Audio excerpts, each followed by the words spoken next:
Hi. അപ്പൊ അടിപൊളി taste ഉള്ള ഒരു ക്രീമി മിൽക്ക് രസഗുള ഉണ്ടാക്കിയാലോ. അതിന് വേണ്ടിയിട്ട് പാലൊന്ന് തിളപ്പിക്കാം. തിളപ്പിച്ച ആ ഒരു പാലിലോട്ട് വിനാഗിരിയും വെള്ളവും ചേർത്ത് ആ ഒരു മിക്സ് ഒഴിച്ച് കുറച്ച് കുറച്ചായിട്ട് ഒഴിച്ച് ഒന്ന് പിരിച്ചെടുക്കാം. പിരിച്ച ആ ഒരു മിക്സ് പിരിച്ചെടുത്ത ആ ഒരു മിക്സ് ഒന്ന് അരിച്ചെടുക്കാം. അരിച്ചെടുത്തതിന് ശേഷം അതിലോട്ട് മിൽക്ക് പൗഡറും ഇട്ട് നല്ലതുപോലെ ഒന്ന് കൈവച്ച് മിക്സ് ആക്കുക. മിക്സ് ആക്കിയതിന് ശേഷം അത് ചെറിയ ഉരുളകളാക്കി എടുക്കുക.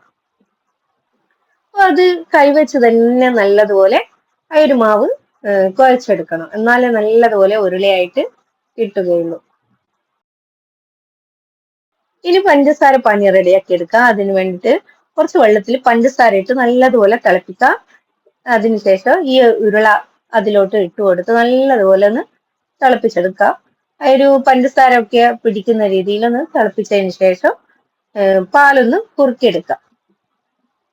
അപ്പൊ പാല് കുറുക്കുന്നേരം അതിലോട്ട് ഒന്നുകിൽ മിൽക്ക് മെയ്ഡോ അല്ലെങ്കിൽ മിൽക്ക് പൗഡറോ ഇട്ട് കൊടുത്ത് നല്ലതുപോലെ മിക്സ് ആക്കുക. അതുപോലെ കസ്റ്റേർഡ് പൗഡറിലോട്ട് കുറച്ച് പാൽ ഒഴിച്ചിട്ട് നല്ലതുപോലെ മിക്സ് ആക്കിയിട്ട് അതിൽ കുറുക്കിയെടുത്ത ആ ഒരു പാലിലോട്ട് ഒഴിച്ചു കൊടുത്ത് ഇളക്കി യോജിപ്പിക്കുക. പിന്നെ ഏലക്കപ്പൊടിയോ അല്ലെങ്കിൽ ഏലക്ക ചതച്ചതോ ഇട്ട് കൊടുത്താൽ നല്ലതുപോലെ മിക്സ് ആക്കുക. അപ്പോൾ നമ്മൾ നേരത്തെ റെഡിയാക്കി വെച്ച ആ ഒരു രസഗുളന്റെ ആ ഉരുള ഇട്ട് കൊടുക്കുക.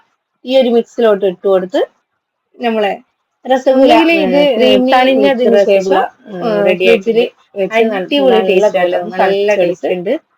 സെർവ് ചെയ്യാം, അല്ലെങ്കിൽ ഈ ഒരു ലൈറ്റ് ചൂടോട് കൂടിയിട്ട് കഴിക്കാം.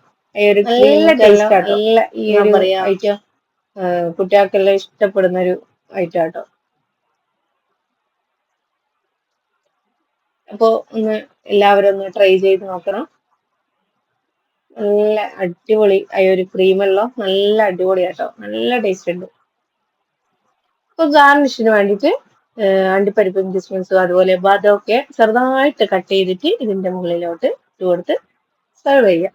നല്ല ടേസ്റ്റ് ഉള്ള ഒരു ഐറ്റം ആട്ടോ. ഇപ്പൊ ആരെങ്കിലും വീട്ടിലെല്ലാം വന്നിട്ടുണ്ടെങ്കിൽ ഇതുപോലെ ഒന്ന് റെഡിയാക്കി കൊടുത്താൽ നല്ല അടിപൊളി ടേസ്റ്റ് ഉള്ള ഒരു രസഗുളയാട്ടോ ഇത്. അപ്പൊ എല്ലാവരും ഒന്ന് ട്രൈ ചെയ്ത് നോക്കുക. അതുപോലെ മറ്റുള്ള ഫാമിലിക്കും ഫ്രണ്ട്സിനും ഒക്കെ ഒന്ന് ഷെയർ ചെയ്ത് കൊടുക്കുക. അപ്പൊ എല്ലാവർക്കും ടാറ്റാ, ബൈ ബൈ.